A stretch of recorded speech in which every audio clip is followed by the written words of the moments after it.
사도 요한복음 1장 1절에서 지금 오늘 아까 누가복음 2장 11절에 말씀드린 것처럼 다윗의 동네 곧 베들레헴에서 나신 예수 그리스도에 대해서 어떻게 증거하는가 하면은 창세기 1장 1절로 증거해요.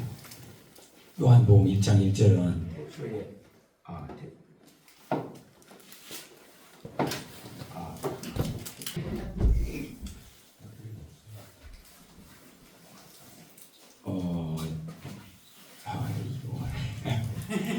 요한복음 1장 1절 태초에 하나님이 계시니라 태초에 말씀이 계시니라 이 말씀이 하나님과 함께 계셨고 이 말씀은 하나님이시라 그러죠. 이 말씀은 요한복음 1장 1절은 창세기 1장 1절의 말씀을 가리키는 거예요. 그럼 창세기 1장 1절은요. 태초에 하나님이 천지를 하늘과 땅을 창조하시니라 그러잖아요. 그래서 베들레헴에서 나신 예수 그리스도에 대해서 사도 요한은 모든 천지 만물을 지으신 하나님의 본체로 오신 것을 말씀하신 거예요. 그래서 요한복음 2장 14절에는 말씀이 육신되어 우리 가운데 거하시네 라고 말씀하시는 거예요. 그래서 이 예수 그리스도를 모든 만물을 지으신 하나님의 아들로서 이 땅에 오신 걸 말씀하시고, 그 다음에 마가 같은 경우는 바로 거두절미하고 하나님의 아들 예수 그리스도 복음의 시작이다 라고 얘기해요. 아주 같은 명료하게 베들레헴에서 나신 예수 그리스도에 대해서 하나님의 아들이다 라고 바로 말씀하시죠. 누가 같은 경우는 어떻게 썼는가 하면 대제사장 사가랴로부터 시작했어요. 예수 그리스도 나심에 대해서. 대제사장 사가랴를 왜 먼저 쓰는가 하면은 이 예수님에 대한 신분을 미리 말씀하신 거예요. 대제사장 사가랴는 말 그대로 대제사장이에요. 대제사장으로서 사가랴에게 나이가 많아서 아내 엘리사벳에게 자식이 없었죠. 그러다가 천사장 가브리엘이 아들 세례 요한이 잉태될 것을 미리 소식을 전해주는데 상당히 기쁜 소식이잖아요. 세례 요한은 예수 그리스도 오시는 길을 준비하기 위해서 6개월 앞서서 엘리사벳에게 잉태될 것을 전해주시죠. 그래서 누가복음 2장 19절에는 가브리엘 천사장 가브리엘이 이 기쁜 소식을 전해주죠. 그리고 난 다음에 6개월 있다가 다시 나사렛 동네라는 마리아를 찾아가서 다시 잉태될 것을 말씀하시고, 잉태되는 아이는 예수라 하라 그러죠. 예수는 히브리어로 예슈아라 그러는데 구원자 이 뜻이에요. 구원자. 그래서 구약 성경에는 구원할 때 예슈아 이 뜻이에요. 영어로는 이제 지저스에서 우리 한국식 발음으로 이제 예수 이러는 거지만 실제는 히브리어는 예슈아 이러죠.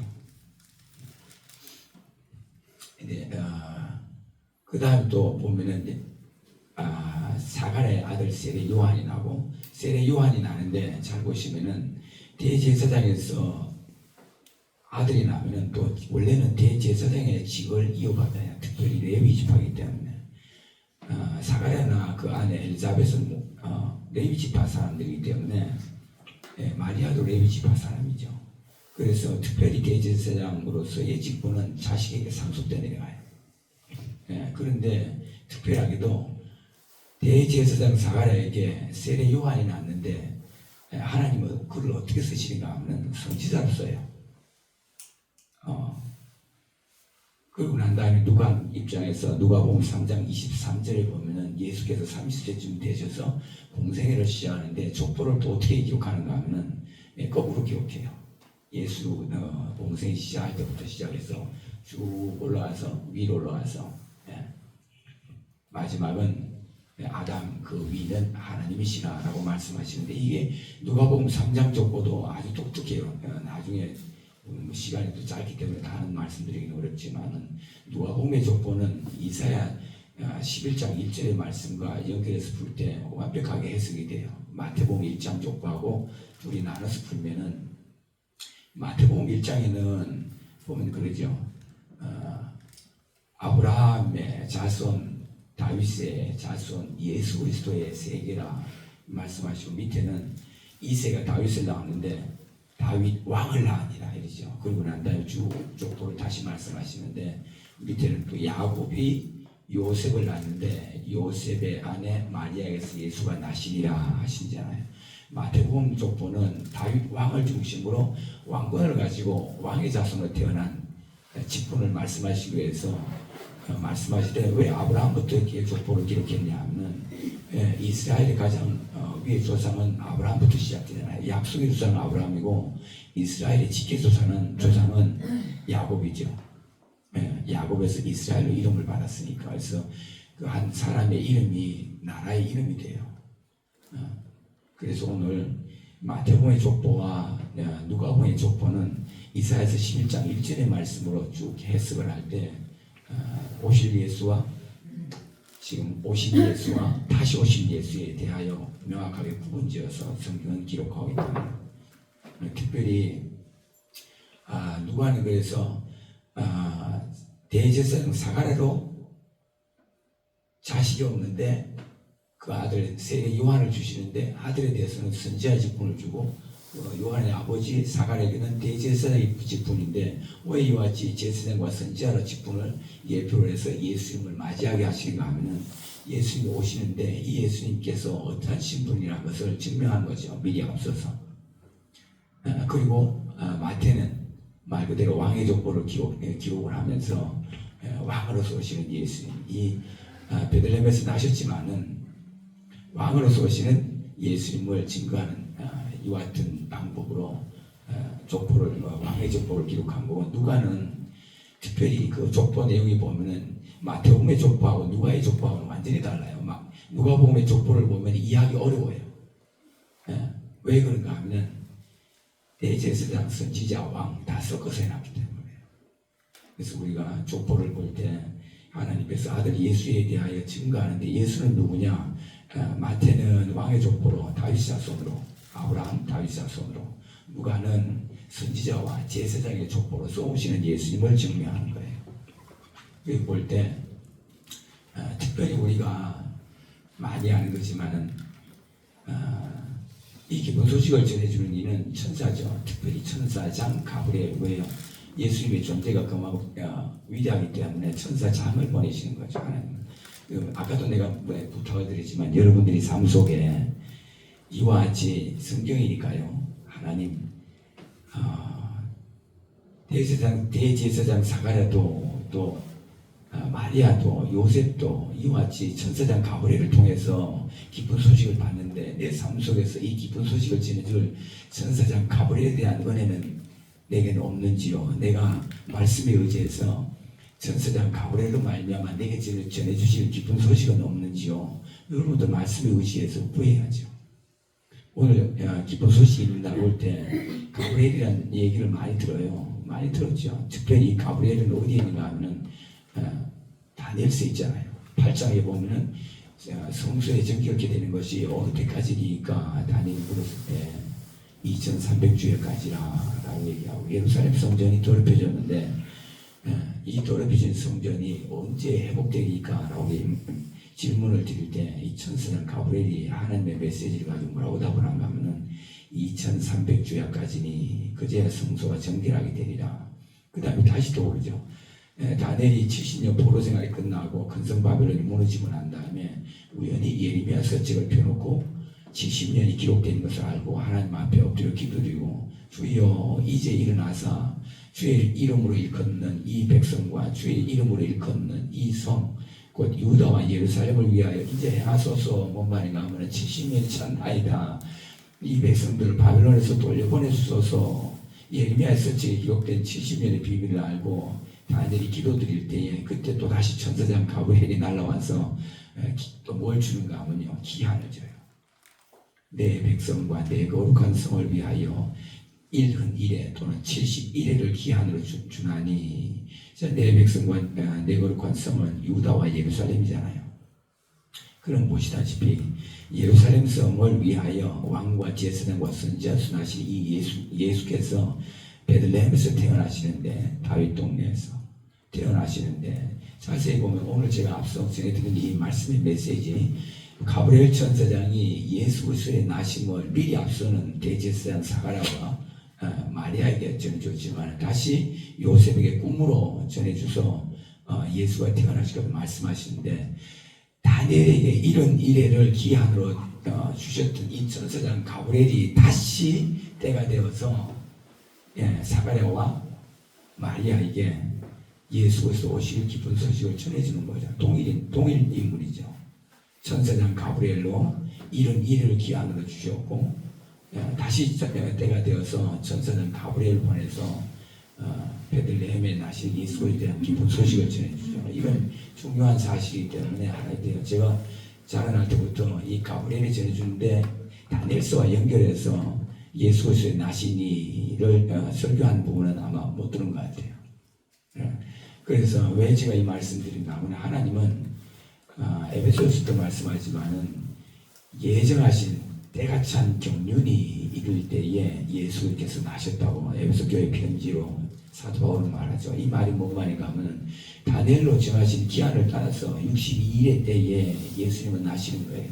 어디 있냐고요? 다니엘서 9장 25절에 24절은 내 백성과 내 거룩한 성을 위하여 일흔 이래를 기한으로 정하시는데 25절에는 일곱 이래가 지나고 예루살렘 성을 중건하라는 영이 날 때부터 일곱 이래가 지나고 62이래가 지나면은 기름 부음 받은 자 곧 왕이 일어나는데 이게 누구냐고요? 베들레헴에서 태어나시는 예수님이시죠. 그러면은 때와 기한을 정확하게 다니엘서 9장 24, 25절에 기록하신 대로 예수님께서 베들레헴에서 나시는 거예요. 때와 기한을 모른다는 말은 예수님께서 신랑으로 오시는 이스라엘의 결혼 풍습으로 말씀하신 거기 때문에 때와 기한을 모른다는 말을 너무 잘못 해석해서 적용하면은 정말로 하나님의 계획도 없는 것처럼 때가 됐으니까 예수를 보내서 베들레헴에서 나게 하셨다 이렇게 돼요. 그렇지 않아요. 성경은. 다시 말씀드리지만은 일흔 일의 기한 속에 62일의 때 다니엘서 9장 25절의 때에 하나님께서 예정하신 경륜의 때에 베들레헴에서 예수님이 나게 하신 거죠. 그 다음에 그러고 난 다음에 우리가 또 소중한 것은 다시 오실 예수님에 대한 말씀이신데 그 말씀은 다니엘서 9장 26절에는 뭔 말인가 하면 62일 후에 기름 부음 받은 자가 끊어져 없어지고 이 말씀은 뭐죠? 십자가 사건으로 예수님께서 죽으시고 그다음에 부활하사 하나님 보좌 우편에 올리셨다가 다시 마지막 한 일회 때에 다시 오시는데 다시 오시는 말씀이 어디 있냐고요? 요한계시록 12장이잖아요. 자, 오늘 제가 읽어드린 말씀 누가복음 21장 11절에는 베들레헴에서 너희를 위하여 구주가 나신 소식을 가브리엘 천사장으로 전해주었는데 다시 이 때가 되면은 가브리엘 천사장으로 요한계시록 12장에 기록된 말씀을 따라 예수님이 다시 오실 때 여전히 왜요? 통일한 천사장으로 하나님은 역사하시기 때문에 그래요. 그럼 요한계시록 12장에 여자가 아이를 임신하게 되고 배어서 배가 아파서 또 부르짖더라. 그 다음에 12장 5, 6절에는 이제 낳는데 아이를 낳고 남자가 철장을 가지고 다스리는데 아이는 소림 예수 그리스도고 남자는 재림 예수 그리스도죠. 아이는 공생의 3년 반을 마치시고 하늘로 올리우신 거고 그다음에 다시 오실 예수 그리스도는 왕으로서 왕국에 대하여 심판하신 말씀 요한계시록에 기록하신 요한계시록에 기록하신 말씀 껐다 켜시면 그것도 해도 안 돼. 그 저기 뭐야 건전지 나도 그래요. 나도요. 나는 그냥 육성으로 하시나 봐. 그래서 요한계시록 12장의 말씀은요. 다니엘서 9장 24절 71회 때 다니엘서 9장 27절 한 1회 때 오신다는 거죠. 같은 말이에요. 왜냐하면 한 일에서 첫째 일에서 중국어가 69, 70인데 이 69 다음에 70이잖아요. 70이나 69에서 플러스 1을 하면은 70이니까 69 다음에 플러스 1을 할 때 한 1회 이걸 마지막 한 1회라고 얘기하고 69 다음에 70이니까 71회 같은 말이에요.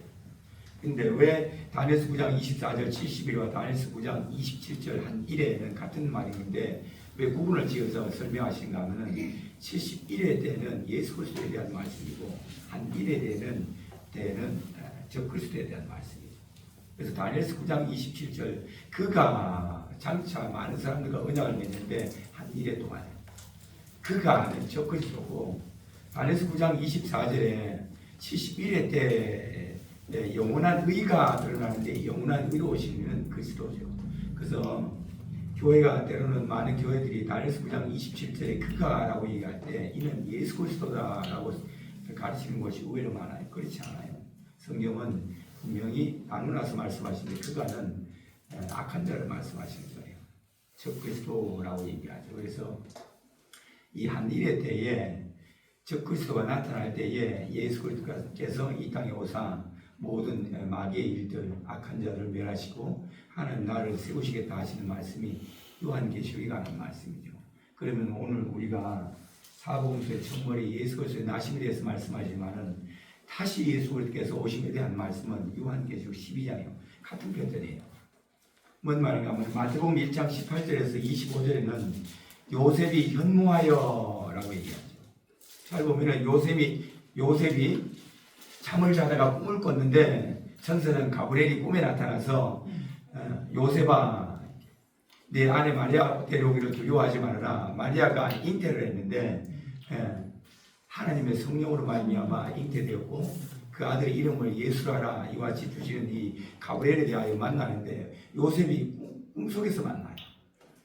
그럼 이게 어디에 연결되는가 하면 창세기 37장 요셉이 꿈을 두 번 꾸죠. 한 번은 창세기 37장 7절에 한 번은 11뱃단이 자기에게 절하는 꿈을 꾸고 두 번째는 해, 달, 별이 자기에게 절하는 꿈을 꾸잖아요. 이 해, 달, 별이 요셉에게 절하는 꿈은 실제 요한계시록 12장에서 다시 성취되지만은 그 꿈꾼 요셉이 마태복음 1장 18절과 25절에 요셉이 꿈을 꾸는데 예수 그리스도에 대한 꿈이잖아요. 그래서 요셉이 마태복음 1장 18절에서 25절에 꾸는 꿈 요셉이 창세기 37장 7절 9절에 해당되지만은 그러나 이 꿈으로 다시 요한계시록 12장에 해, 달, 별에 관한 꿈이 이와 같이 연결지어 놨어요. 이 말씀은 뭔 말씀이냐? 예수 그리스도 오시고 다시 오심에 대한 말씀을 이와 같이 나눠놓으신 거죠. 다시 여러분들에게 말씀을 드리고 싶은 것은 천사장의 기쁜 소식을 듣는 사가랴와 같이 마리아와 같이 여러분들도 이제 말씀을 하기 때문에 여러분들도 때로는 이제 연세가 많지만 미안하지만 또 여러분들 딸들이나 또 손주들이나 사랑하는 손녀들이나 자식을 낳을 거 아니에요. 이왕 말씀을 좀 의지해서 기도드릴 때 하나님 내게도 천사를 통해서 이 기쁜 소식을 듣고 자식을 낳는 일은 없겠나이까 왜요? 여러분들은 다 태몽 가지고 있어요. 웬만한 우리 한국의 어머니들은 태몽 자기 자식을 낳게 태몽이라는 걸 다 가지고 있어요. 요셉이 뭐죠? 태몽을 꾼 거잖아요. 마태복음 1장 18절에서 25절에 요셉이 현몽하여 가르쳤어요. 현몽 뭔 말인가 하면은 좀 이게 놀라운 일반적인 꿈이 아니라 현몽할 때 몽은 이제 꿈몽자를 얘기하는 거란 말이죠. 요셉이 꿈을 꿨는데 마리아가 잉태한 거 예수에 대한 꿈을 꾼 거잖아요. 근데 이건 구약성경에 어디에 되어 있느냐? 창세기 37장 그 요셉이 꿈을 꿨는데 그 동일한 요셉의 이름으로 동일한 꿈으로 역사하신 걸 말씀하시는 거예요. 근데 요한계시록 사도 요한은 이제 환상을 통해서 보는 거지만 또 보면 어떻게 보면 요한계시록에 동일한 맥락에서 바라볼 때 요한계시록 12장은 사도 요한이 환상을 본다 그러지만 여러분 생각해 보라고요. 환상을 볼 때 물론 기도할 때 볼 때도 있고 내가 잠잘 때 보는 상황이 될 수도 있어요. 그러면 요한계시록 12장에 관한 사도 요한이 보는 것은 실제 하늘로 올라가서 보는 거기 때문에 육체로 보는 게 아니잖아요. 영으로 보는 거예요. 그럼 동일한 맥락에서 동일한 꿈을 꾸는 사도 요한이 본 그 모습으로도 볼 수 있는 거죠. 그래서 여러분들도 꿈을 많이 꾸잖아요. 이 중에 혹시 뭐 꿈을 안 꾸는 분도 있는지 모르지만은 꿈을 꾸는 게 정상이에요. 왜요? 하나님은 성경에 요셉에게도 꿈을 주실 때 각 그 요셉의 장래에 가는 그 운명, 요셉의 장래에 가는 이루어질 인생에 가는 길에 있어서 애굽의 총리가 되잖아요. 꿈을 꾸고 난 다음에. 다니엘은요. 느부갓네살 왕이 꿈을 꿨는데 남의 꿈을 해석을 잘해주고 나라의 총리가 돼요. 자 보세요. 자기 꿈을 꾼 요셉은 애국의 총리가 되고 오늘날 미국의 총리라고 보면 돼요. 요셉이 총리가 되는 것은 꿈을 꾸고 총리가 되는 이 꿈이 단순한 게 아니잖아요. 그럼 다니엘은 당시에 바벨론 제국의 오늘날 같은 경우도 마찬가지죠. 가장 강대국이라고 하는 바벨론 제국의 왕이 꿈을 꿨는데 왕이 꿈을 꾸는데 해석하는 게 좀 독특해요. 보통 우리는 일상에 그렇잖아요. 야, 내가 간밤에 꿈을 꿨는데 어쩌고 저쩌고 우리는 이렇게 나가잖아요. 근데 왕이 다니엘서에 말씀하는 이 왕이 뭐라 그러냐? 내가 간밤에 침상에서 꿈을 꿨는데 이 꿈을 너희들이 알아맞혀봐야 되는 거잖아요. 대단히 어려운 문제예요. 생각해보세요. 여러분들이 이 중에 지난밤에 오늘 크리스마스를 사모해가지고 예수님께서 여러분들에게 꿈을 주셨단 말이에요. 근데 그 꿈이 너무 신비하고 신령해서 교회에 들어가지고 내가 어젯밤에 꿈을 꿨는데 이랬더니 여러분들이 뭐라면 이 꿈 좀 맞춰봐 이런 거죠. 이 어려운 문제예요. 근데 우리는 일상적인 대화하죠. 그러나 여기는 왕이 말하는 거기 때문에 다니엘에게 또 많은 그 술객들 박사들에게 말하기 때문에 대단히 치욕한 상태예요. 아주 엉뚱한 상태죠. 왕이 이렇게 우리 잠깐 이 자리에 연극처럼 얘기를 한다면 왕이 내가 간밤에 꿈을 꿨는데 너무 무서운 꿈을 꾼 거죠. 큰 신상에 대한 꿈을 꾼 거잖아요. 너무 무서운 꿈을 꾸다 보니까 어쨌든 하나님의 신상에 관한 꿈이니까 기뻐해 주시지 않을 거란 말이에요. 왜요? 왕이 꾸는 꿈인데 단순하게 꾸는 꿈은 개인의 꿈이 아니란 말이죠. 국가적인 꿈이니까. 그리고 앞으로 제국이 이루어질 느부갓네살 왕이 신상을 본 그 꿈은 앞으로 전 세계사를 이루는 제국들에 관한 꿈을 신상을 통해서 먼저 보셨기 때문에 느부갓네살 왕이 꾼 꿈은 단순한 게 아니에요. 근데 이 꿈을 왕이 아침에 조회를 하는데 조회를 나가지고 왕상에 앉아가지고 신하들에게 내가 꿈을 꿨는데 너희 중에 꿈을 맞춰라 이런 거죠. 그러니까 이게 황당한 일이 아니에요. 아니 왕이 꾼 꿈을 우리가 어떻게 맞추란 말이에요. 그리고 유명하다는 술객들, 박사들 예를 들면 뭐 용하다는 점쟁이라는 이런 의미로 보나요? 어쨌든 간에 이 꿈에 대해서 해석할 수 있는 모든 술객과 박사들을 다 불러들여서 내 꿈을 맞추라 그러는데 다 부름을 받고 왕궁에 들어가서 이 박사들이 뭐라는가 하면은 왕이여 당신이 꾼 꿈을 우리에게 고하소서 그러면 우리가 그 꿈을 풀어드리겠나이다 그러잖아요. 꿈을 푸는 건 뭐냐면 좀 쉬울 수 있어요. 그러나 왕은 뭐라고 그래요? 아니 너희들이 내가 꾼 꿈을 맞추고 그 꿈을 해석해라는 거잖아요. 못 맞춰 다 죽여버리겠다는 심각한 상태예요. 그런데 제가 드리는 말씀은 이와 같이 꿈에 대한 것을 우리가 너무 경홀히 여기지 말라는 거예요. 왜요? 여러분들이 꾼 꿈을 때로는 무슨 돼지 꿈이다 개 꿈이다라고 흘려보내지 모르지만 성경을 아는 여러분들에게는 그 꿈 속에 여러분들의 가정의 장래에 좋은 일이든 나쁜 일이든 꿈 속에서 와요. 나쁜 일이요? 개인의 일 같으면 개인이 장래에 화가 오는 것을 말하는 거고 가정에 관한 나쁜 꿈이면은 가정의 장래에 화가 오는 꿈이에요. 나라에 관한 꿈이면은 나라의 장래에 큰 화가 미치는 꿈이죠. 그리고 오늘 요셉이 꿈을 꿨는데 말 그대로 현몽하여 꿈속에서 천사장을 만나죠. 근데 그 아내 마리아는요. 아니요 낮에 만나요. 그 대제사장 사가랴는요. 성소에서 만나요. 낮에 만나죠. 어떤 이는 백주대낮에 대제사장과 마리아는 백주대낮에 천사장 가브리엘을 만나고 요셉은 꿈속에 밤에 잠자다가 꿈에 만나요. 이러나 저러나 어쨌든 여러분들께서 제가 특별히 꿈을 꾸되 그 꿈을 무시하지 말라는 거예요. 왜요? 성경에 꿈에 대한 게 위대한 사건들이잖아요. 그럼 여러분들이 꿈을 꿨다면 하나님 내 가는 길에 이 꿈 속에서 장래에 어떤 일이 있겠나이까? 라고 물어야 돼요. 성경의 말씀에 요셉은 위대한 총리가 됐고 다니엘도 꿈을 해석을 잘해서 위대한 총리가 됐잖아요. 그럼 여러분들이 꿈을 꾸기를 사모해야 돼요. 그럼 오늘 같은 경우는 이제 크리스마스니까 하나님 요셉이 꿈을 꾸고 인류의 구주 예수 그리스도의 나실 것을 알았는데 그러면 여러분 6개월 된 거예요. 마리아에게 6개월 후에 마리아에게 잉태될 걸 말했고 요셉에게 다시 또 내 안에 마리아 되는 것을 두려워하지 말아라 했는데 6개월 텀을 두는 거죠. 그래서 제가 드리는 말씀은 이와 같이 여러분들에게 자식이 나오고 이렇게 할 거 아니에요. 또 이와 같이 요셉이 꿈을 꾼 것처럼 여러분들은 태몽을 다 가지고 있어요. 그럼 말씀에 의지해서 하나님 내가 자식을 낳고 있는 태몽을 설명을 해줬는데 그럼 여러분들이 요셉이 꿈을 가지고 태몽을 꿈꾼 것처럼 그 다음에 이제 마리아 데려온 것을 이래가지고 둘 부부 사이에 나눴을 거 아니에요. 청혼한 상태지만은. 그래서 여러분들이 이번 말씀 속에서 내게 어떻게 말씀이 이루어지는지, 내게 말씀을 믿었더니 내게도 과연 하나님께서 천사장을 보내주셨도다, 이 고백이 나와야 되는 거죠. 이러한 축복 있는 삶이 되기를 바랍니다. 아멘. 네. 그래서 특별히 사복음서 저자 입장에서 달리 또 제가 바라보는 것은, 왜냐하면 우리가 기쁜 소식으로 말미암아 난 예수 그리스도는 듣지만은, 그러나 사복음서는 뭔 말인가 하면은 이 복음서를 기록한 기록자들 얘기하는 거 아니에요. 그럼 여러분들이 항상 보면은 예수에 대해서 왕으로 오시고 이 부분에 대해서 초점을 맞추는 거는데, 이제는 여러분들이 사복음서의 저자가 돼서 이와 같이 예수 그리스도를 맞이하는 그와 같은 축복된 삶이 있기를 바라는 마음이, 간절한 마음이 있기를 바라는 거예요. 여러분들이 만약에 마태의 입장에서 예수 그리스도를 영접한다면은, 왜 족보로 쭉 오는 거를 여러분들은, 마태는 족보를 다 하는 거예요. 그럼 여러분들이 김씨, 이씨, 박씨 다 있지만 족보 없는 집이 있냐고요? 다 있어요.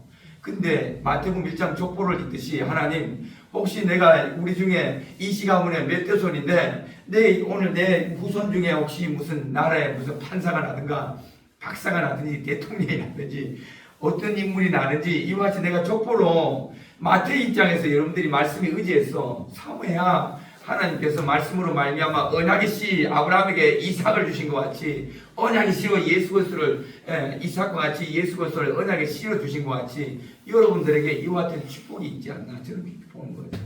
아멘. 그래서 마땅히 여러분들은 마태의 입장에서 거룩한 씨로 오시는 예수 그리스도의 나심에 대하여 사모하는 그런 마음을 가지시길 바라고, 그러면 마가는요, 이 오신 나신 예수님에 대해서는 하나님의 아들이라는 걸 알았어요. 그럼 여러분들은 당연히 예수 그리스도를 닮은 아들을 좀 보내주셔서 당연히 여러분들은 마가 입장에서 여러분들 구할 수 있는 거예요. 그럼 누가 입장에서는 특별히 여러분들이 아셔야 되는 건, 누가는 이방인이에요. 왜 사복음서 저자 중에 유일하게 누가를 왜 이방인으로 써요? 왜? 여러분들은 이방인이잖아요. 이방인들에게 예수 나심에 대한 소식을 기록하게 한 하나님의 깊은 뜻은 이방인들에게도 상당히 소속감을 좀 가져달라고. 제가 드리는 말씀이 이 사복음의 저자는 좀 독특해요. 요한계시록 4장에 보면은 보좌 위에 앉으신 하나님에 대해서 말씀하시는데, 보좌 앞에 누가 있는가 하면은 네 생물이 있죠. 네 생물이 있는데 첫째 생물은 사자고요. 마지막에는 넷째 생물은 독수리죠. 그 다음 인자와 소가 있는데, 네 생물, 보좌 주위에 네 생물의 형상으로 사자와 송아지와 또 사람과 독수리의 형상으로, 이 독수리 같은 형상으로 그룹이 있는데, 보좌 주위에 네 생물이 하나님 여호와를 섬기는 거죠. 같은 맥락이에요. 그러면 사복음서에 옛날에 보면은 책 표지에, 마태복음 표지에 뭐가 있나요? 사자가 그려져 있어요.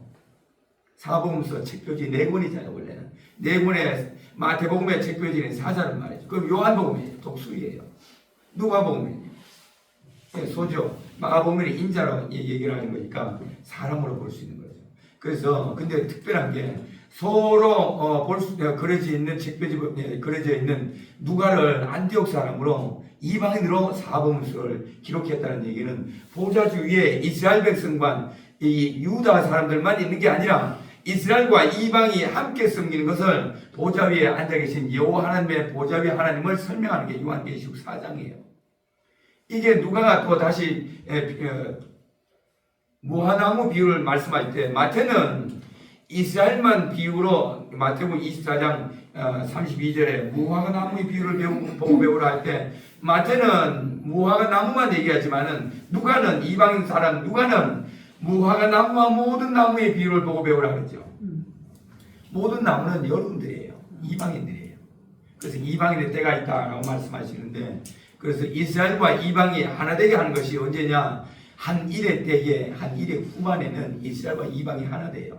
그래서 에베소서 2장 15절에 말씀하신 것처럼 또 특별히 사도 바울이 유대인이나 헬라인이나 다 차별이 없이 그리스도 예수 안에서 에베소에서는 한 세 사람이 된다 그래요. 그래서 지체로서 예수 그리스도의 몸에 붙은 지체로서 예수의 그리스도의 몸을 이루는 우리가 유대인이나 이방인이나 유대인이나 헬라인이나 차별은 없대. 마지막 때는 한 세 사람이 된다 그러죠. 그래서 이와 같이 사복음서 저자로 왜 이방인 누가를 사용하셨는가 생각할 때 여러분들도 이제 이방인이 되기 때문에 유대인들만 예수 그리스도 오심을 영접하는 게 아니잖아요. 그러면 여러분들이 누가 입장에서 나도 이방인인데 여러분들의 신분을 분명히 하셔야 돼요. 어느 날 나는 이스라엘 사람이다 이렇게 하면 그건 근본 틀린 말이에요. 그러나 영적으로 내가 아브라함의 자손이라고 얘기하면 맞지만은 영적으로 내가 유다 지파라고 얘기하면 맞지만 그러나 물리적으로 족보를 따라서 내가 아브라함의 자손이라는 것은 틀린 거예요. 여러분들은 근본 이방인이에요. 내가 이방인인 걸 알고 성경을 어떻게 기록하셨는가를 우리가 말씀을 이해해야지. 그렇지 않고 내가 이스라엘 입장에서 성경을 놓고 해석하면은 대체 신약으로 들어가요. 바로 이스라엘의 존재가 없어져 버리죠. 저 장자와 맏아들이라고 하는 하나님은 명확하게 에브라임에 대해서도 내 장자라고 얘기하죠. 요셉의 아들이잖아요. 그러나 저 예수 그리스도는 말씀 그대로 장자대 맏아들이고 외아들이잖아요. 근데 장자로서 이스라엘 땅에 일어나는 사복음의 역사를 예수님이 태어나셨고 예수님이 구원의 역사가 일어난 것을 다 지워버리면 이스라엘이 없어버려요. 성경이 없어지는 위험한 상태가 올 수도 있죠. 이제 오늘 요한의 입장이면 어떻게 돼요? 여러분들이 말씀을 삼할 수밖에 없어요. 왜요? 모든 만물을 지으신 창조주 하나님께서 아들 예수 그리스도의 이 땅에 말씀이 육신되어 오는 것을 전하는 요한의 입장에서 보면 여러분들이 말씀을 삼하게 돼요. 굳이 삼하게 되죠. 그래서 마가와 누가 또 마태와 이 각자 요한과 각자 입장에서 바라볼 때 잘 보세요. 예수 그리스도 나시는 신분에 대해서 다 증명하는 거죠. 증명하는데 여러분들 자식을 낳을 때 이와 같이 예수 그리스도의 자손 중에 우리가 여러분들이 영적으로 성령을 받고 거듭 태어나니까 여러분들은 다 예수 그리스도의 자손이잖아요. 어떻게 보면 또 그런 거예요. 또 냉정하게 보면은 예수님에 대해서 하나님은 요한계시를 말하느냐 아들이라 칭하기 때문에 그 맏아들이 되고 여러분들은 또 영적으로 여자지만 영적으로 바라볼 때 여러분들은 예수님과 같이 아들이라 칭함을 받는 거죠. 그래서 우리가 기쁜 소식을 전해듣는 오늘 이 시간에 예수님께서 베들레헴에서 나섰지만은 다시 오실 예수 그리스도에 대한 말씀은 요한계시록 12장입니다. 그래서 2000년 전에는 이스라엘 땅에 일어났지만은 요한계시록 12장은 어디에서 이루어지고 다시 이루어질까요? 예. 특별히 어디에 제가 같은 경우는 사만들이 많은가만 말씀을 마태복음 2장에서 예수님께서 헤롯 왕 때에 베들레헴에서 나셨어요. 그런데 베들레헴에서 나신 이 예수 그리스도를 유대인의 왕으로서 증언하기 위해서 오시는 증인들이 있어요. 누구예요? 동방박사 세 사람이죠. 이 예수님을 증언하러 오신 박사 세 사람이 어디서 왔다고요?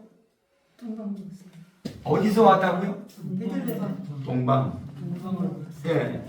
잘 보면 목동은 여러분들 또 다시 사복음의 저자 입장에서 그러지만 여러분들이 목동의 입장이 좀 깨달아요. 왜요? 한밤중에 태어났잖아요.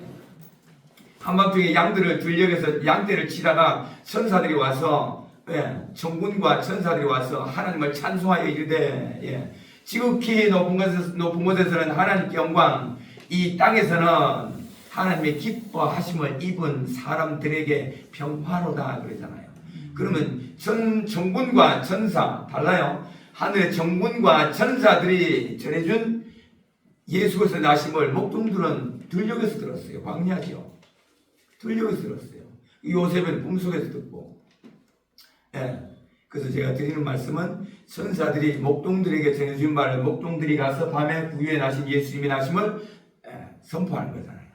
그럼 여러분들이 목동들의 입장에서 오늘날 우리가 양은 안 치지만 여러분들이 일터에서 일하다가 하나님 참 이 목동들이 일하다가 예수 나심을 천사들로 천구들로부터 들었는데 내게도 이 은혜를 좀 주소서라고 구할 수 있는 거죠. 실제 이 예수 그리스도 나심에 대해서 여러분들이 너무 소망 중에 있어야 되고 오늘 이날을 맞이하면서 예수에 대한 이 모든 말씀이 내게도 좀 이루어주소서 약속의 씨도 예수 그리스도로 말미암아 주신 것 아브라함과 다윗 자손으로 예수 그리스도로 약속의 씨로 주신 것 같이 내게도 이 가정에 하나님 약속의 씨를 주실 수 없겠나이까 라고 사모하는 마음으로 말씀에 의지해서 살아갈 필요가 있지 않나 이거죠. 특별히 제가 동방 박사들이 왜 동방에 와서 왔냐고요. 여기에 대한 중요한 것은 몇 가지 마무리로 들어가면서 할 테니까, 저는 성경을 읽을 때 하나님 왜 동방에서 온 박사들로 유대인의 왕으로 나신 예수에게 경배를 드리게 하였나이까 할 때, 과연 이 동방이 어디입니까? 동방이 어디입니까? 저는 오랜 세월 동방에 대한 말씀으로 항상 사모했었죠. 그 동방이라는 곳이 어딜까? 그래서 실제 성경학자들이 많이 얘기하기는, 성경을 아는 고레스 왕이 바빌론 70년 있을 때 돌려보냈으니까 오늘날 이란 땅이고 바빌론 땅 이라크잖아요. 이라크 땅에 또 이란 땅에 북이스라엘 10지파가 흩어진 땅에 아수르잖아요.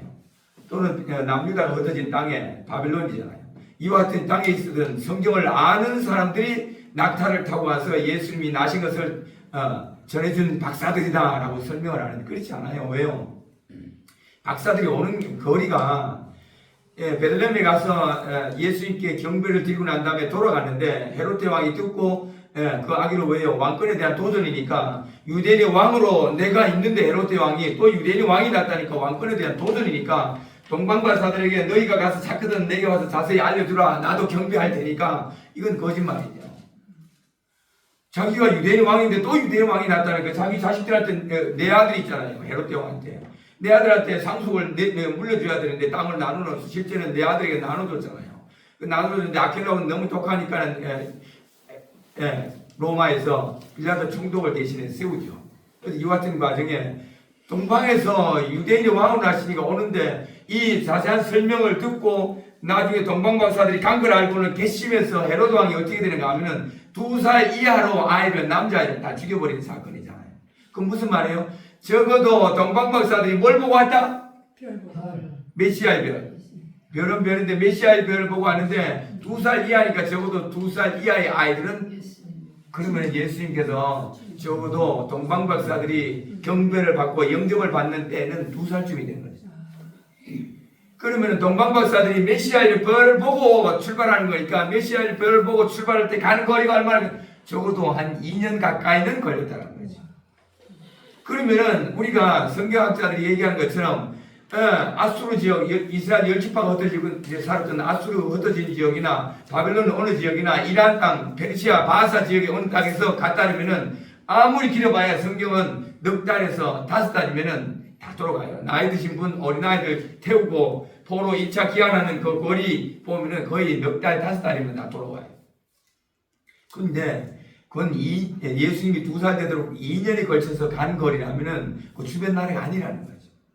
그래서 제가 하나님, 이 동방이라는 땅이 도무지 어디란 말입니까? 항상 사모하다가 어느 날 물론 교회 목사님들이 연구하는 분들이 소식도 있지만은 점점 하다 보니까 사도 도마에 가는 거리들, 왜냐하면 예수님께서 부활사건, 십자가 부활사건에서 사도 도마가 보냄을 받은 곳이 인도를 통해서 실제 이 중국의 홍콩 이쪽으로 한 중국에는 온 흔적들이 기록들로 남아있어요.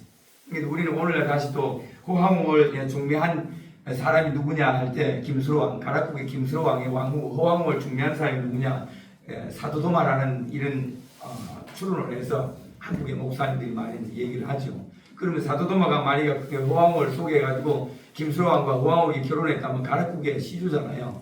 거기 김수로왕 왕릉이 있으니까. 당시에 김수로왕의 왕릉의 모든 출토물을 해보면요, 예수님 당시에 있던 로마 시대에나 이게 아랍권 지역에서 사용했던 유리잔이나 구슬이나 이런 것들이 실제 우리나라 이 가락국 시대에 예수님 당시 토마스라고 얘기하는데요. 도마가 왔다면은, 그 당시에 가락국 김수로왕 왕의 왕릉 주변에 왕릉들이 많은데 거기에 예수님이 살았던 주변에 귀한 보석들이 다 출토돼요. 그럼 뭔 말이죠?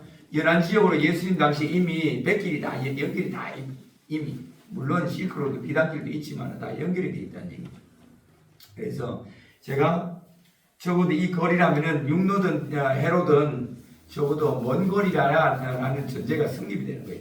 한 2년 정도 걸린다는 겁니다. 그래서 당시에 오늘날 옥스퍼드 대학교 아마 천문학 박사가 생존해 계신가 모르지만은 예수님 당시에 가장 천문학이 뛰어난 나라가 신라다라는 얘기를 하고 있어요. 전 세계 가장 뛰어난 천문 현상에 대해서 뛰어난 발달된 천문학이 발달된 나라가 있다면 지구상에 신라 땅이다라는 얘기를 하는 거죠. 그렇다면 점점점 성경에 맞아가고 퍼즐 조각이 맞춰지는 저는 너무 흥분되고 감사하고 하나님 그렇다면 과연 동방이라는 그곳이 신라 땅이라는 말이 아닙니까? 라는 거죠. 이게 왜 성경이 점점점 뒷받침으로 돌아가는가 하면 여러분들 10지파 중에 단지파가 없어져요. 시간을 또 욕단과 단을 혼돈하면 안 돼요. 우리 보면 교계에서 특별히 우리는 뭐 단자손이니까 그 고조선의 욕단 당군이 그 단자손 단지파라 그러는데 아니 혼돈하시면 안 돼요. 욕단의 단자손은 창세기 25장에 기록한 단자손은 그 욕단은 왜 BC 2300년도 BC 2300년도 에벨의 두 아들에게 있는데 벨렉과 욕단이 있고 욕단이 동방으로 간 거죠.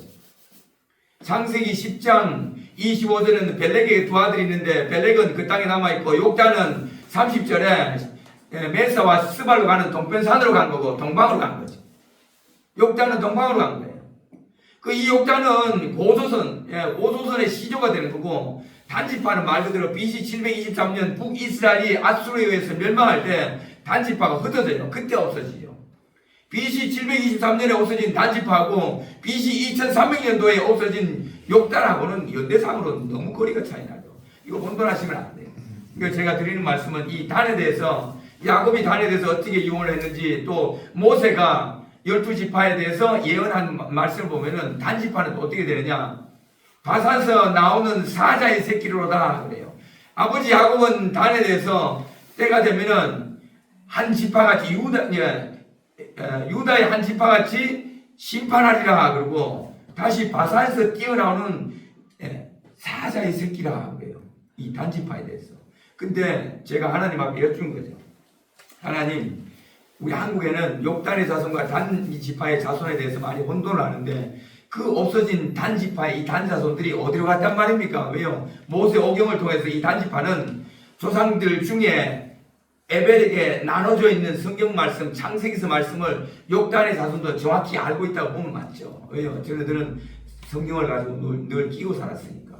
그래서 아수르에서 멸망을 당하고 단지파가 흩어질 때 적어도 에벨에게 두 아들이 있었는데 욕단이 동방으로 간 이 말씀을 알고 있었기 때문에 그래도 이 단지파가 있을 곳이 없었고 서러움을 많이 받았던 이 단지파 아모리인들이 너무 강했기 때문에 원래 여호수아에서는 부여받은 그 땅을 정복하지 못하고 저 북쪽 경계에 살다가 아수르가 멸망할 때 단지파는 어딘가 없어져 버렸어요. 그래서 하나님은 제게 하나님 앞에 너무 사모하는 마음이 있어서 그런지 그 단지파는 말 그대로 욕단에 온 길을 따라서 동방으로 와서 평양으로 와서 이 한반도에 이 자손들하고 동화가 됐다는 거예요. 그럼 하나님이 신라 땅에서 갔다라는 이런 여러 가지가 많은 요새는 얘기가 나오는데 그러면 신라 땅에서 간 동방목사들이라면은 이 동방목사 세 사람을 그러면 어떤 사람입니까? 라고 제가 물어본 거죠. 물어봤어요. 어쨌든 제가 들린 대로 여러분들에게 전해드리지만은 세 사람 중에 두 사람은 단자손 중에 있다는 거죠. 그리고 한 사람은요, 욕단의 자손이라는 거죠. 왜요? 두 사람은 율법의 증인으로서 세워야 되기 때문에. 그래서 저는 하나님 앞에 너무 사모하고 동방에 가는 말씀에 대한 비밀을 너무 사모하다 보니까 성경 말씀에 이와 같이 특별히 동방에 가는 말씀은 이사야서에 많이 기록되어 있기 때문에 그리고 또 요한계시록에 보면 동방에서 왕들이 온다는 말씀이 요한계시록 16장 12절이잖아요. 왕들 중에 그 중에 왕이 있을 거 아니에요. 네. 그래서 요한계시록의 마지막 때 왕으로서 심판을 보시는 이 왕이 동방에서 왕들 중에 왕으로 보시는 이 말씀이 요한계시록 16장 12절에 유브라데 강이 마를 때 지금 유브라데 강이 마르고 있어요.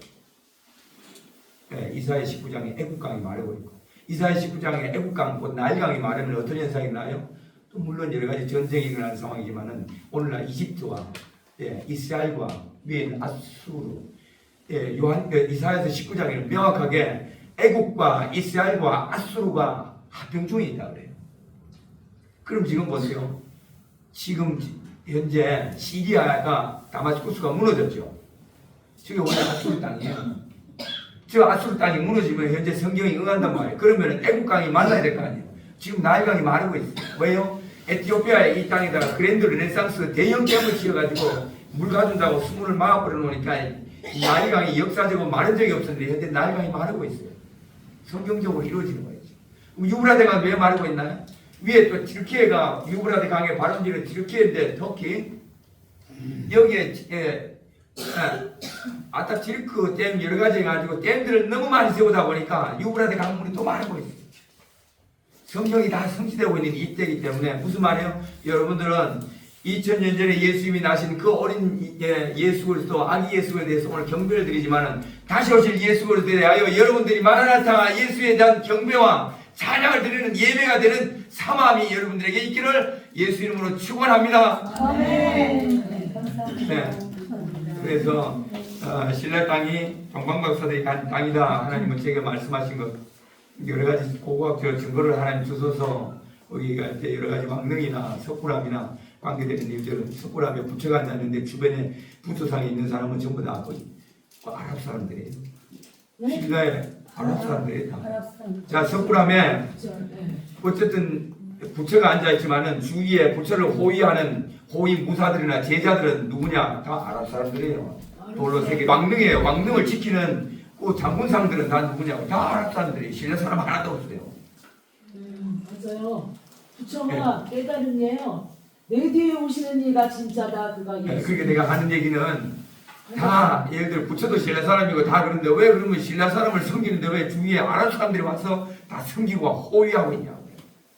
그래서 이런 거는 전체 성경이 옴으로 인해서 우리가 성경이 오지 할 때는 몰랐지만 성경이 옴으로 인해서 말씀을 사모하고 여러분들이 예수 그리스도를 사모하고 이러다 보면 이 말씀은 성령으로 인해서 말씀을 가르쳐 주신 것처럼 성령으로 여러분들에게 기쁜 소식을 듣는 하나님의 거룩한 백성들과 하나님의 천사의 기쁜 소식을 영접하는 소식을 듣는 여러분들 이 믿음 소망 사랑교회 성도들이 되시기를 예수 이름으로 축복합니다. 아멘.